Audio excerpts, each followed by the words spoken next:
સરસ્વતી તો જોશે જ, કારણ કે તમારે રામ નામ બોલવું હોય, કૃષ્ણ નામ બોલવું હોય, કોઈ પણ નામ બોલવું હોય તો સરસ્વતી જોઈએ.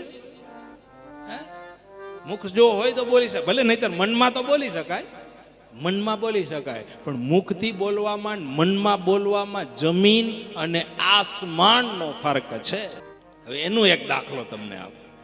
મનમાં બોલો તો શું ફેર પડે, મોઢેથી બોલો શું? એક વસ્તુનું આમાં અર્થ સમજાયો હોય. મનમાં બોલો તો શું થાય, અને મુખ દ્વારા પ્રભુનું સ્મરણ કરો તો શું થાય, એ બેયના અલગ અલગ રીઝન છે. દાખલા તરીકે દાતો, તમારી ઘરે કોઈ મહેમાન આવ્યા હોય અને પછી તમે મનમાં જય શ્રી કૃષ્ણ કયો તો હાલે? પછી મહેમાન કલાક બેહીને હોયા જાય ને પછી એમ કહ્યું અમને તો જય શ્રી કૃષ્ણ ન કર્યા, પછી આપણે કહીએ કે અમે મનમાં કર્યા હતા ને, મનમાં હાલે? ત્યાં ઓલા માને ભલે મનમાં 100 વાર લીધા હોય, મનમાં 100 વાર લીધા હોય તો એ માન્ય રહેતું છે. તાત્પર્ય હવે સમજાય કે એક વસ્તુ. હવે આવા લૌકિક વ્યક્તિઓને જો મોઢેથી બોલી ના કહેવામાં આવે તો એને આનંદ થતો નથી.